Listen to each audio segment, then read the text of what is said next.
So now happiest mind technologies limited अब देखिए 778 का प्राइस आ चुका है और आईटी सेक्टर देखिए यहाँ पर स्टॉक्स जो है वो रिकवर करे, जैसे कि टीसीएस है या बाकी वगैरह वगैरह रिकवर करे। बट हैप्पीएस्ट माइंड अगर आप देखें तो उल्टा यहाँ पर जो है गिरता चला जा रहा है। ऐसे में आप देखेंगे तो निवेशकों का पैसा यहाँ पर बनने का तो दूर की बात, उल्टा यहाँ पर जो है पैसा जो है वो खराब ही हो रहा है और टाइम भी काफ़ी ज़्यादा हो चुका है। तो क्या चल रहा है हैप्पीएस्ट माइंड टेक्नोलॉजीज के अंदर, क्या ये रिटर्न बनाकर दे पाएगा या फिर टाइम आ चुका है इसके चलने का, या फिर इससे दूर रहने की एक सोच अपनाई जाए? तो देखिए यहाँ पर ना हैप्पीएस्ट माइंड ही नहीं है, काफ़ी मिड कैप स्टॉक जो है ना या स्मॉल कैप स्टॉक जो है वो यहाँ पर चले नहीं है। कुछ चल गए हैं, कुछ यहाँ पर जो है नहीं चले हैं, कुछ लार्ज कैप जो है रिकवर कर रहे हैं। अब लार्ज कैप में अगर आप देखें तो टीसीएस ही रिकवर किया, इन्फी यहाँ पर रिकवर नहीं कर पाए। आप देखेंगे और आगे बढ़कर तो विप्रो रिकवर नहीं कर पाए, शायद एचसीएल टेक्नोलॉजीज यहाँ पर जो है शायद रिकवर किया है, कुछ कुछ किए हैं कुछ नहीं किए हैं, कुछ बेटर परफॉर्मेंस करी है। मार्केट का अपना अपना हिसाब है, क्या सोचकर चल रहा है क्या समझ कर चल रहा है वो पता नहीं है। बायबैक की वजह से यहाँ पर जो है थोड़ी सी यहाँ पर जो है एक्शन हमें ज़्यादा देखने मिला, लेकिन फिर भी अगर आप देखें तो इंटरनल जो हाल है वो आईटी का एक डाउटफुल है। जैसे कि आज एसेंचर ने बोला कि हम अर्निंग ग्रोथ कम करें। अब दुनिया की सबसे बड़ी सर्विस कंपनी है, आईटी सर्विस कंपनी है एसेंचर, उसके बाद टीसीएस आती है। बट अगर आप देखेंगे तो उनकी जो एक गाइडेंस है वो एक रियल जो चीज़ें हैं वो सामने रख रहे हैं। यहाँ की आईटी कंपनियां ज़्यादातर यहाँ पर जो है सामने नहीं रख पा रही हैं। ये एक क्लियर यहाँ पर जो है अलार्म है, मतलब कुछ भी हमें भुगतना पड़ेगा, उनको नहीं भुगतना पड़ेगा, ये हमें समझ में आ रहा है। तो अभी अगर आप देखेंगे तो आईटी कंपनी की वैल्यूएशन काफ़ी हाई है इस वक्त अगर आप देखोगे। ऐसे में हैप्पीएस्ट माइंड टेक्नोलॉजीज क्या कर रहे हैं ये आपको पता होना चाहिए। तो अभी अगर आप हैप्पीएस्ट माइंड टेक्नोलॉजीज को देखिए तो ये आईपीओ ना बम्पर आईपीओ था आईटी के अंदर।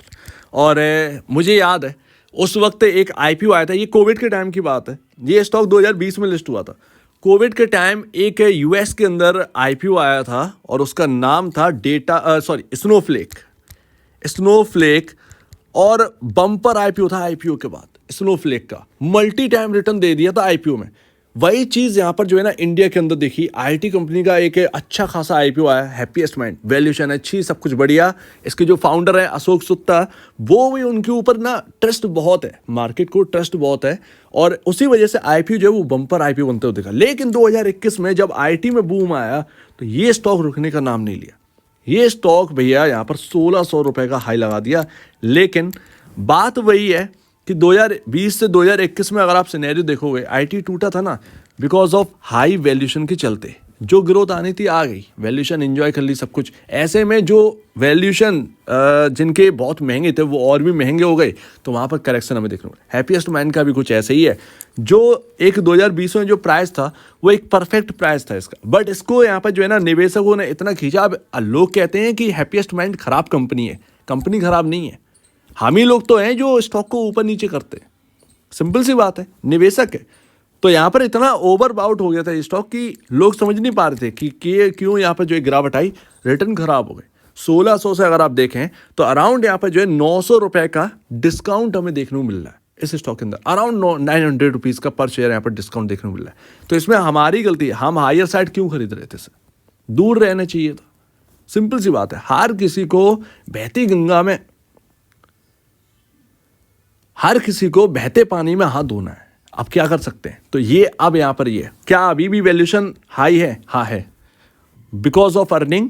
यहाँ पर अगर आप देखोगे हैप्पीएस्ट माइंड जैसी कंपनी से एक मार्केट जो है वो एक्सपेक्ट कर रहा था कि हाई ग्रोथ ये डिलीवर करेंगे। मुझे 3-4% ग्रोथ लेने के लिए हैप्पीएस्ट माइंड टेक्नोलॉजीज के अंदर पैसे लगाने की जरूरत क्यों है?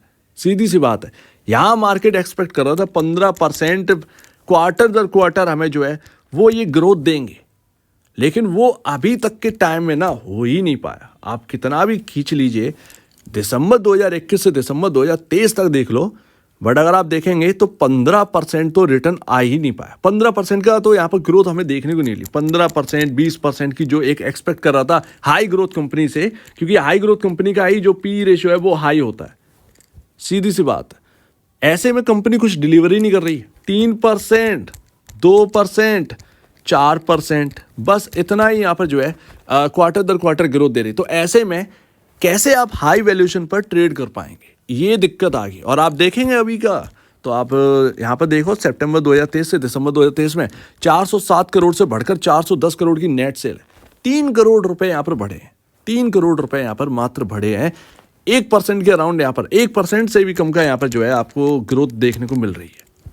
सो दैट ऐसे में कैसे कंपनी आउट परफॉर्म करके दिखा देगी। दैट्स वाई यहाँ पर हैप्पीएस्ट माइंड की अभी भी जो वैल्यूएशन है वो बहुत हाई है, काफ़ी हाई है अगर आप देखें तो। इवन अगर आप देखेंगे नेट प्रॉफिट एंड ईपीएस, मैं हमेशा कहता हूं कि भले ही नेट सेल कम हो जाए कंपनी की, कभी भी मार्केट के अंदर देख लेना ऐसे ऐसे स्टॉक आप पकड़ लोगे, कंपनी का रिजल्ट खराब आए, आप चुपचाप से उस कंपनी का रिजल्ट देखो, नेट सेल देखो, उसके बाद आप नेट प्रॉफिट देखो और ईपीएस, बस सारी कहानी यहाँ पर इस ईपीएस से। अर्निंग पर शेयर अगर खराब रिजल्ट में बढ़ा है क्वार्टर दर क्वार्टर, तो भैया कहने की बात है। मार्केट के अंदर उस स्टॉक के अंदर गिरावट भी आ गई ना, तब भी वो यहाँ पर जो है डे हाई पर बंद हो सकता है, इतना यहाँ पर है पावरफुल। क्योंकि अर्निंग पर शेयर में कट देखने को नहीं मिला, अर्निंग पर शेयर किसी भी हालत में बढ़ा है, यानी कि कंपनी परफॉर्म करी है। बस यही तो चाहिए मार्केट में, यही चाहिए। ज़्यादातर कंपनियां मैंने ऐसी एनालाइज करी हैं, अर्निंग पर शेयर वहाँ पर बढ़ा है और वो कंपनियां कुछ करके दिखाई हैं। जैसे कि आपका GMR पावर एंड इंफ्रा, जब वो 20-25 रुपए की कंपनी आ गई थी और उसका रिजल्ट जब खराब आया तो 30 रुपए के अराउंड, मैंने आपसे कहा था ये बॉटम बना देगा क्योंकि इसका अर्निंग पर शेयर हाई है, डबल हो गया स्टॉक। तो वो काफ़ी स्टॉक्स ऐसे मिल जाते हैं। खैर यहाँ पर अगर आप देखोगे तो EPS में कोई ग्रोथ नहीं है, कोई ग्रोथ नहीं है, 3.84 से 3.92। अब यहाँ पर बात ये, आप सोच रहे होंगे कि यहाँ पर भी तो EPS बढ़ा है, बट हम ग्रोथ कितना एक्सपेक्ट कर रहे हैं। सोचिए ना, 15% की ग्रोथ हम एक्सपेक्ट कर रहे हैं हर क्वार्टर में। हाई ग्रोथ का फिर मतलब क्या है, हाई ग्रोथ कंपनी का मतलब क्या है फिर? तो जब नहीं आ पा रहा है तो मार्केट इससे निराश हुआ और कंपनी की बहुत हाई वैल्यूएशन थी, टूटा वो स्टॉक। इवन अभी भी अगर आप देखेंगे तो इनके कंपैरिजन बहुत सारे स्टॉक आपको मिल जाएंगे जो कि बेहतर है, लेकिन टूट कर ये स्टॉक ना अब 50.62 की पी पर आ गया और आपका इंडस्ट्री भी अब 31.89 पर चल रहा है। तो ये एक अच्छी बात है। कभी ये 100 के पी पर वर्क करता था, अब सोचिए कितना महंगा था ये स्टॉक। और इसकी जो वैल्यूएशन है, प्राइस टू बुक वैल्यू 16 के अराउंड था। सोचो, अब ये बात थी हैप्पीएस्ट माइंड की, तो कैसे यहाँ पर जो है सस्टेन कर जाती। अर्निंग आपकी बढ़ नहीं रही है, हाई वैल्यूएशन है, अभी भी स्टिल ये अब एक ठीक ठाक वैल्यूएशन के पास है। ठीक है, 200 से 250 रुपए का ज़्यादा से ज़्यादा इसके इस शेयर प्राइस के अंदर रिस्क है, बस इतना मुझे लगता है। क्योंकि अगर मैं 30 का पी रखूँगा ना और यहाँ पर EPS जो है वो 15.37 है, तो मेरा लमसम यहाँ पर 250 से 300 रुपये के अराउंड यहाँ पर बनता है। यानी कि स्टॉक का भाव जो है वो मेरे को यहाँ पर जो है 777 दिख रहा है, तो उसके अंदर 250 रुपये तक का रिस्क है वाकई में। 200 से 250 रुपये का था रिस्क जो है वो लगता है। सो दैट उस हिसाब से तो अभी अपनी जो वैल्यूएशन है वो हैप्पीएस्ट माइंड वो एकदम ठीक ठाक जगह पर आ चुकी है, लेकिन स्टिल महंगा है। इसके कंपैरिजन बहुत सारे स्टॉक्स हैं जो कि आपको अच्छे मिल जाएंगे। लेकिन बात वही है कि ये Q4 जो आ रहे हैं ना, अगर यहाँ पर जो है ग्रोथ नहीं आई तब क्या होगा, वो थोड़ी सी प्रॉब्लम क्रिएट कर देगा। और हैप्पीएस्ट माइंड के अंदर जो जो नंबर ऑफ शेयर होल्डर्स हैं, आप देखो कि कहाँ पर हैं भैया। 7,36,130 शेयर होल्डर्स हैं हैप्पीएस्ट माइंड की। कुछ बहुत सारे लॉसेस में होंगे, डीप लॉसेस में होंगे, आप सोचो। लेकिन फिक्र मत करो, एक बार ग्रोथ आना स्टार्ट हुई ना, हो सकता है कि जो हाई ग्रोथ की बात करेंगे, क्योंकि ऐसी ही कंपनियां डिलीवर करेंगी हाई ग्रोथ, ये भी ध्यान रखिएगा। हाई ग्रोथ यही डिलीवर करेंगी। पता चला किसी क्वार्टर में ना 50% का यहाँ पर जो है ग्रोथ डिलीवर कर दिया क्वार्टर दर क्वार्टर। मजाक नहीं है, यकीन मानिए इस बात का।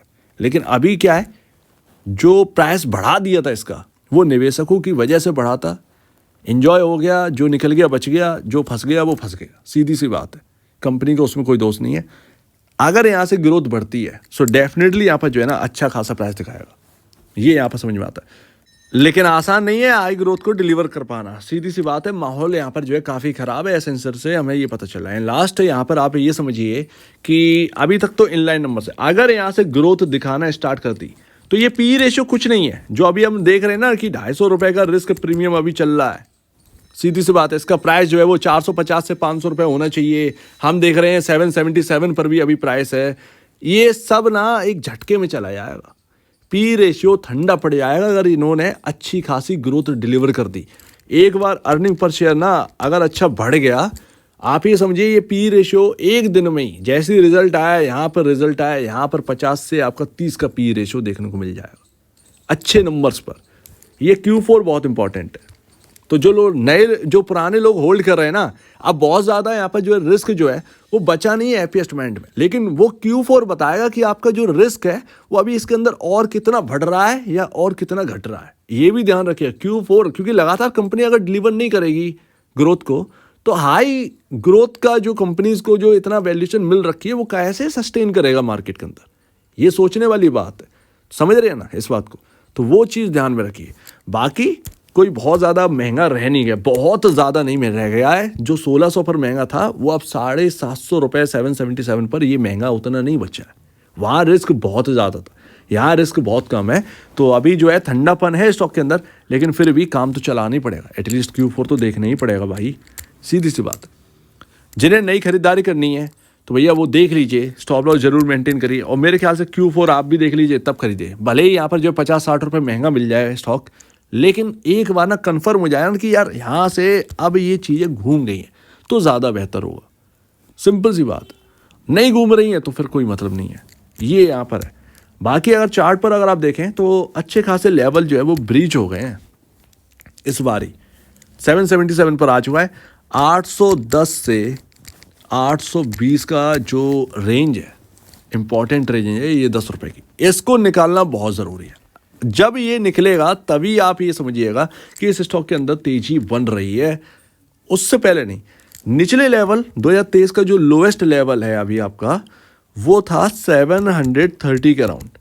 अगर ये लेवल टूटा तो आपको देखना है कि इसके नीचे यहाँ पर जना ये टिक रहा है, यहाँ पर नहीं टिक रहा है, या घूम रहा है यहाँ से या नहीं घूम रहा। अगर ये स्टॉक 730, 720, 710 के लेवल ब्रीच कर रहा है और टूटता चला जा रहा है और वॉल्यूम भी बढ़ रहे हैं, ऐसे में ये स्टॉक फिर हायर साइड सस्टेन नहीं कर पाया, कहीं ना कहीं यहाँ पर जो है और डाउन साइड आया, वो सिर्फ और सिर्फ ये सारी चीज़ें करवा सकता है Q4। इसीलिए नेक्स्ट मंथ आपके Q4 के नंबर्स हैं अप्रैल में, ये इंपॉर्टेंट होगा देखना कि कैसे नंबर्स ये प्रेजेंट कर रहे हैं, ग्रोथ आ भी रही है या नहीं आ रही है, या ऐसी इनलाइन ग्रोथ है। इनलाइन ग्रोथ में कुछ नहीं करेगा स्टॉक, ये कह सकते हैं हम लोग। तो आप बात समझ रहे हैं, इस बात को ध्यान रखिएगा। चार्ट पर जो है उसको भी फॉलो करिए, बट मेरा कहना यही है कि बहुत ज़्यादा यहाँ पर जो है रिस्क बचा नहीं, लेकिन Q4 देखना होगा। अगर Q4 अच्छा आ गया तो वो रिस्क और कम होगा, Q4 ख़राब आता है तो वो रिस्क और बढ़ेगा। सिंपल सी बात है, ये होगा मार्केट में। टाटा टेक के साथ भी यही हुआ था भाई, खूब कहा इन लोगों ने कि हाई ग्रोथ, किसी की हाई ग्रोथ है ही नहीं। सिंपल सी बात है, हाई ग्रोथ कौन सी कंपनी दे रही है? कोई नहीं दे रही इस वक्त। तो वो यहाँ पर है। सो उम्मीद है काफ़ी कुछ आपको समझ में आया होगा। एक बार बेचने से पहले या अपने खरीदने से पहले अपने ब्रोकर या एडवाइस से जरूर सलाह ले लीजिएगा, अदरवाइज आपके सामने ये पॉइंट्स है, आप खुद भी अपना डिसीजन बना सकते हैं। तो आपके कहना है इसके ऊपर कमेंट सेक्शन में, और अब वीडियो देखने के लिए बहुत धन्यवाद दोस्तों।